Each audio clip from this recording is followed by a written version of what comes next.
Hello guys, welcome to the Rahul study classes. तो हम लोग आज की वीडियो में बात करने वाले हैं एसी सर्किट के बारे में। तो एसी सर्किट की जो फंडामेंटल्स के बारे में हम लोग बात किए थे जूम क्लासेस में, ठीक है। और उसके वीडियो भी आपका डिस्क्रिप्शन लिंक में मिल जाएगा, तो डिस्क्रिप्शन में जाइए, उसका लिंक से ओपन करके और उसके फंडामेंटल जो है रिलेटेड चीज़ें जो हैं वो सब देखिए कि क्या होते हैं, फेज वगैरह जो भी साइकिल फ्रिक्वेंसी वगैरह जो भी बेसिक चीज़ें पड़ती हैं वो सारी चीज़ उसमें देखिए, ठीक है। लीडिंग लैगिंग क्या होता है, सारी चीज़ देखकर उसके बाद हम इसमें आएंगे तो ज़्यादा आपको चीज़ें समझ में आएंगी, ठीक है। तो हम लोग बात करते हैं एसी सर्किट के बारे में। तो आपका जो एसी सर्किट होता है ये बेसिकली 3 टाइप के होते हैं। एक तो होता है एसी सर्किट में फर्स्ट आपका आता है सीरीज सर्किट। पहला आता है सीरीज सर्किट। तो एसी सर्किट आपके पहले होते हैं सीरीज, दूसरा होता है पैरेलल और तीसरा कंबाइंड होता है, कंबाइंड। अब देखिए यहाँ पे 3 प्रकार की सर्किट होती है। इनमें भी 2 प्रकार के होते हैं, एक सिंपल टाइप होते हैं, एक कॉम्प्लिकेटेड टाइप होते हैं, ठीक है। तो यहाँ पे हम लोग बात कर रहे थे एसी सर्किट में, तो यहाँ पे हम लोग शुरू करेंगे एसी सीरीज सर्किट से, ठीक है। तो ये शुरू करने से पहले हम लोग देखते हैं बेसिक टर्मिनोलॉजी। जैसे कि पहला टॉपिक हम देखते हैं रेजिस्टेंस, जो कि पता होना चाहिए, रेजिस्टेंस। अब रेजिस्टेंस क्या होता है, प्रतिरोध क्या होता है, ये भी पता होना चाहिए, ठीक है। तो देखिए रेजिस्टेंस क्या होता है, किसी भी मटेरियल की ऐसी प्रॉपर्टी जो करंट के फ्लो होने का अपोज करती है, ठीक है, अपोजिशन ऑफ करंट, ठीक है। तो यहाँ क्या हो रहा है, जो धारा के मार्ग में कि ऐसा कोई मटेरियल का गुण जो धारा के मार्ग में विरोध या अवरोध उत्पन्न कर रहा हो, उसे हम क्या कहते हैं, प्रतिरोध बोलते हैं, ठीक है। अब आपका आता है दूसरा इंडक्टर।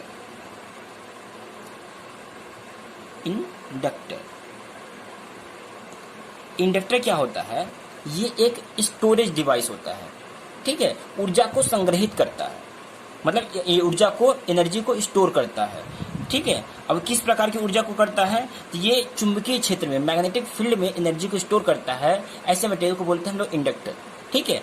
और इंडक्टर के थ्रू से क्या होता है, अगर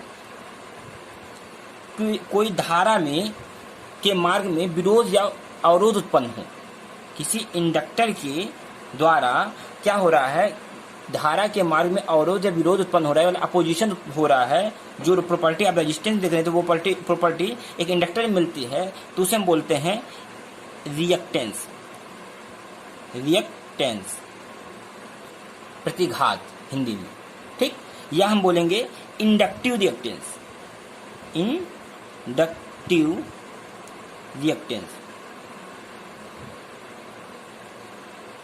ठीक है। एक इंडक्टर के द्वारा अगर होता है तो हम बोलते हैं इंडक्टिव रिएक्टेंस। अब हम बात करते हैं 3rd नंबर पॉइंट पर, कैपेसिटर। अब देखिए एक कैपेसिटर क्या होता है, तो ये भी एक ऊर्जा संग्रहक होता है, मतलब ये भी ऊर्जा को स्टोर करता है, एनर्जी को स्टोर करता है, संग्रहित करता है।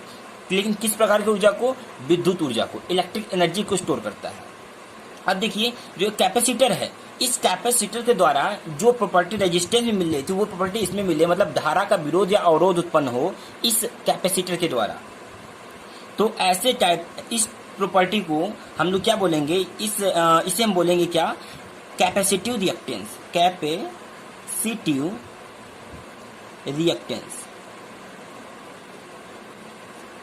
ठीक है। तो यहाँ पे देखिए हमने इतनी चीजें देखी। अब हम देखते हैं कि जो एलिमेंट्स यूज होते हैं इनके बारे में देखते हैं, कौन कौन से एसी सर्किट में एलिमेंट्स यूज होते हैं। तो बेसिकली एसी सर्किट में जो एलिमेंट्स यूज होते हैं वो 2 टाइप के यूज होते हैं। पहला होता है एक्टिव एलिमेंट्स, दूसरा होता है पैसिव एलिमेंट। अब देखिए एक्टिव एलिमेंट, पैसिव एलिमेंट क्या होते हैं। एक्टिव एलिमेंट में जैसे आपका हो गया वोल्टेज सोर्स, पहला वोल्टेज सोर्स हो जाएगा आपका, एक्टिव एलिमेंट में आता है, जिसमें खुद की एनर्जी हो, ठीक है। अब देखो दूसरा आता है करंट सोर्स, और तीसरा आपका आता है पावर सोर्स। इस टाइप की एनर्जी आपकी सोर्सेस हैं। अब ये क्या है, ये आपके एक्टिव एलिमेंट में आते हैं। अब पैसिव एलिमेंट में क्या आते हैं, पहला जैसे आप क्या गया रेजिस्टेंस, दूसरा आपका आ जाएगा इंडक्टर या इंडक्टेंस, अब तीसरा आ जाएगा आपका कैपेसिटर। कैपेसिटर ध्यान दीजिएगा। तो यहाँ पे हमने बेसिकली 3 प्रकार के एलिमेंट यूज करना है हमारे एसी सर्किट में। पूरे एसी सर्किट में हम 3 ही प्रकार के यूज करेंगे और इन्हीं के कॉम्बिनेशन हम देखते हैं, सीरीज, पैरेलल और कॉम्बाइन। ठीक है, तो यहाँ पे इतनी चीज देखें। अब देखिए हम यहाँ देख रहे थे रिएक्टेंस के बारे में, तो रिएक्टेंस को समझते हैं हम लोग पहले। ठीक है, तो इंडक्टिव रिएक्टेंस क्या होता है, देखिए inductive reactance, inductive reactance.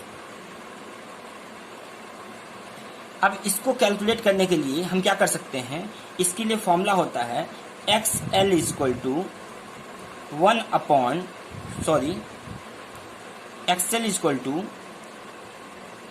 2 pi F into L। ठीक है, जहां आपका F फ्रिक्वेंसी होती है, L इंडक्टर होती है, इंडक्टेंस आपका कितना है। ठीक है, इस पर डिपेंड करता है। या हम बोल सकते हैं XL is equal to omega L। ठीक है, तो इस प्रकार से हम वैल्यू पुट करके यहाँ पर इंडक्टिव रिएक्टेंस निकाल सकते हैं।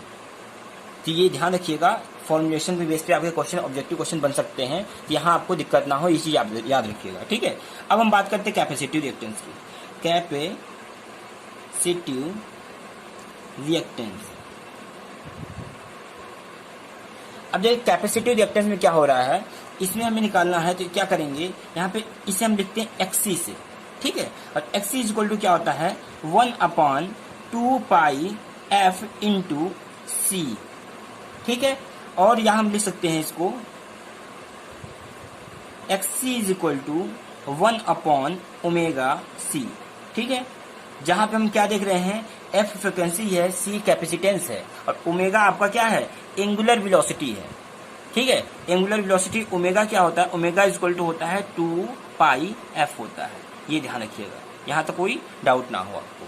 तो यहाँ से इन फॉर्मूले से आप बहुत सारे क्वेश्चन सॉल्व कर सकते हैं। तो आपके लिए इतनी चीजें याद होनी जरूरी है, ये बेसिक चीजें हैं।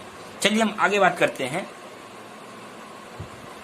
देखिए जैसे कि आपने देखा कि प्रतिघात देखा, रिएक्टेंस देखा, तो इंडक्टर के द्वारा अगर वो प्रॉपर्टी मिलती है अपोजिशन ऑफ करंट, या बाधा उत्पन्न हो रही है धारा के मार्ग में, चार्ज के मार्ग में, तो क्या हो रहा है वहां पर, उसे हम बोल रहे हैं रिएक्टेंस बोल रहे हैं। ठीक है, इंडक्टर से होता है तो बोलते हैं इंडक्टिव रिएक्टेंस, और कैपेसिटर से होता है तो उसे बोलते हैं कैपेसिटिव रिएक्टेंस। अब देखिए यहाँ पर प्रतिबाधा क्या होती है, इम्पीडेंस क्या होता है, इम्पीडेंस। तो देखिए ये भी जानना बहुत जरूरी है, प्रतिबाधा। तो देखिए प्रतिबाधा जो होता है, ये होता है क्या, RLC। इनमें से इनके जो कॉम्बिनेशन बनते हैं, इनके द्वारा जो टोटल कुल बाधा उत्पन्न हो रही है, कुल अपोजिशन हो रहा है, टोटल रेजिस्ट कितना हो रहा है इनके द्वारा, वो हमारा कहलाता है प्रतिबाधा। वो हो सकता है तीनों के द्वारा हो सकता है, किन्हीं 2 के द्वारा हो सकता है, RL के द्वारा हो जाए, LC के द्वारा हो जाए, या RC के द्वारा हो जाए। ठीक है, जो तीनों में से किसी से भी हो सकता है, RL कॉम्बिनेशन में भी हो सकता है। प्रतिबाधा इनको वो भी बोलेंगे क्योंकि इनके दोनों के द्वारा हो रहा है, टोटल कितना रजिस्ट हो रहा है, या RC के द्वारा कितना रजिस्ट हो रहा है टोटल, या हम बोल सकेंगे RLC, तीनों के द्वारा टोटल कितना हो रहा है, रजिस्ट करंट के जो रास्ते में कितना बाधा उत्पन्न हो रही है, कितना अवरोध उत्पन्न हो रहा है, उसे हम बोलेंगे क्या, प्रतिबाधा बोलते हैं। ठीक है, इम्पीडेंस ध्यान रखिएगा। अब देखिए इसके बाद इम्पीडेंस पता हो गया होगा आपको, तो अब एडमिटेंस क्या होता है ये भी जान जाइए। एडमिटेंस, देखिए इम्पीडेंस को हम जेड से डिनोट करते हैं, ध्यान रखिएगा। अब एडमिटेंस निकालना है,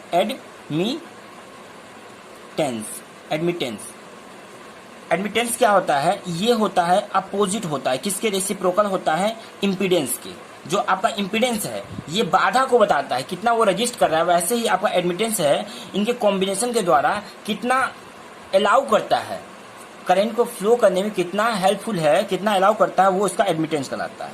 ठीक है, जैसे हम कंडक्टेंस देखते हैं वैसे ये एडमिटेंस होता है, ये इनके कॉम्बिनेशन के द्वारा है।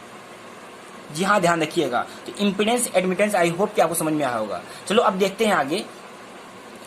तो हम देखते हैं क्या इसमें कि एसी सर्किट में कुछ सर्किट के बारे में देख लेते हैं। तो पहली सर्किट हम लेते हैं कैसा, pure resistive circuit, resistive circuit. तो हम देखते हैं एसी सर्किट में पहला प्योर रेजिस्टिव सर्किट, शुद्ध प्रतिरोधक सर्किट। सॉरी, हिंदी में थोड़ा सा कंफ्यूजन होता है, रेजिस्टिव ही समझिए, ठीक है। Pure resistive circuit. अब देखिए प्योर रेजिस्टिव सर्किट में क्या होता है इसको देख लेते हैं।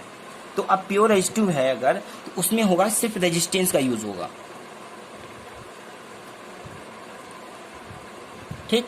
अब इसमें मान लीजिए कि एसी सर्किट है ये आपका, तो इसमें हमने एसी सप्लाई दी हुई है, ये आपकी एसी है, ठीक।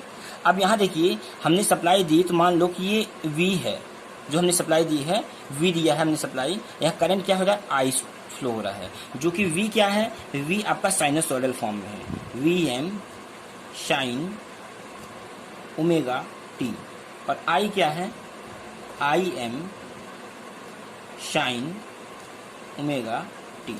इस प्रकार से हम समझ सकते हैं, ठीक है। तो अब देखिए यहाँ पर हम साइनोसॉइडल को चीज़ों समझना पड़ेगा। जैसे कि हमने दिया कि V लिखा हुआ है, V equal to Vm sine omega t, तो हम इसको कैसे बना सकते हैं, तो यहाँ देखिएगा इस प्रकार से हम दिखा सकते हैं कि Vm क्या है, इसकी मैक्सिमम वैल्यू है, मतलब यहाँ आपका मैक्सिमम Vm हो जाएगा, और ये आपका साइकिल ऐसे कंप्लीट हो रहा होगा इस टाइप में, इस प्रकार से कुछ होगा, ठीक है। अब यहाँ पे ये भी Vm होगा, ये निगेटिव में होगा, मतलब ये साइनोसॉइडल है, एक बार पॉजिटिवली होगा चलेगा, पूरी साइकिल होगी, फिर एक बार निगेटिवली उसी पीक वैल्यू के साथ में, मैक्सिमम वैल्यू के साथ में, तो ये आपका साइनोसॉइडल है। अब उसी के साथ में क्या है कि ये रेजिस्टिव है, तो इसमें कोई भी फेज डिफरेंस नहीं होगा। जब फेज डिफरेंस नहीं होगा तो क्या होगा, Im जो है वो भी इसी प्रकार से होगा, इसकी मैक्सिमम वैल्यू के साथ, Im के साथ में। यहाँ पे इसकी जो एम्पलीट्यूड है कुछ ऐसा है, तो इस प्रकार से होगा। इसमें फेज डिफरेंस ना होने के कारण इसकी मैक्सिमम वैल्यू सेम फेज में होगी, जैसे यहाँ पे मैक्सिमम वैल्यू जहाँ पे है उसी पॉइंट पे इसकी भी मैक्सिमम वैल्यू समान होगी, दोनों सेम फेज में होंगे, ठीक है, इस प्रकार से। तो इनके बीच में कोई भी फेज डिफरेंस नहीं आता है। जैसे कि हम इसको अगर फेजर डायग्राम में समझें, तो देखिए इसी को हम आगे बढ़ा लेते हैं। तो यहाँ देखिए अगर हम इसे इस प्रकार से लाइन खींचते हैं, इस प्रकार से करते हैं हॉरिजॉन्टल वर्टिकल, ठीक है। तो अब देखिए माना हमने कि वोल्टेज की लाइन है, इसका एम्पलीट्यूड कुछ यहाँ तक है, V वोल्टेज है।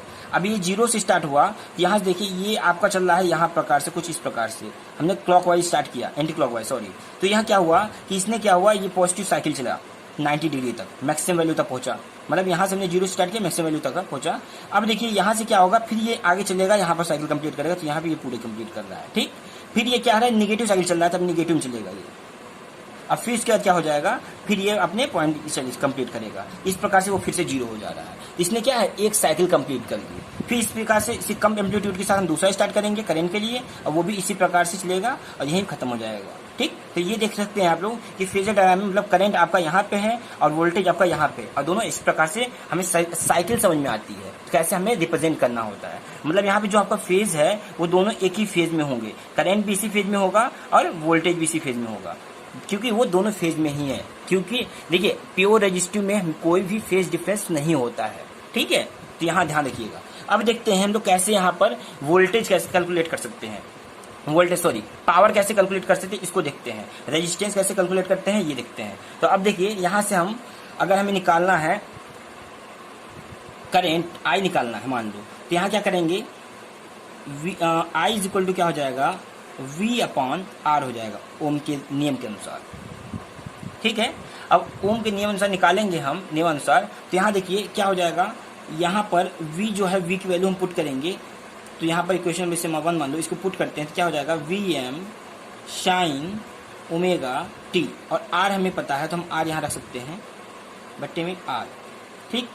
अब Vm अपॉन में अगर हम देखें Im, तो Im क्या होगा, तो यहाँ हो जाएगा Vm अपॉन में R, ठीक। तो यहाँ हम पुट करते हैं तो ये क्या हो जाएगा, Im sign omega t, I दे दिया। देखिए कुछ इस प्रकार से हमें करंट मिल जाएगा। वैसे हमने साइनसोइडल वोल्टेज दिया तो हमें देख रहे हैं सेम यही चीज़ मिल रही है, साइनसोइडल करंट मिलेगा हमें। तो यहाँ पे आप इस प्रकार से करंट कैलकुलेट कर सकते हो साइनसोइडली। अब देखिए अगर यहाँ पर करंट वेरी करता है, इधर से अगर आगे की तरफ लेट में चलता है, शुरू चलता है, तो वहाँ पे लीडिंग लैगिंग का केस आता है, जो कि इसमें नहीं होता है, वो हमेशा कैपेसिटिव या इंडक्टिव केस में होता है।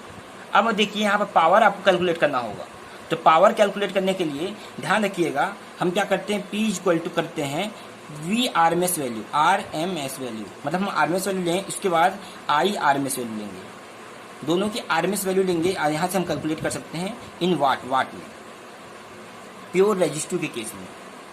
अब देखिए इसको हम दूसरी तरीके से भी कैलकुलेट कर सकते हैं, जैसे P इज इक्वल टू हो सकता है V स्क्वायर अपॉन में R, या P इज इक्वल टू हम कर सकते हैं I स्क्वायर इंटू R, जो कि यहाँ पे जो V और I यूज हो रहा है वो RMS वैल्यू होगा। तो ऐसे करके हम पावर कैलकुलेट कर सकते हैं। चलिए अब बात करते हैं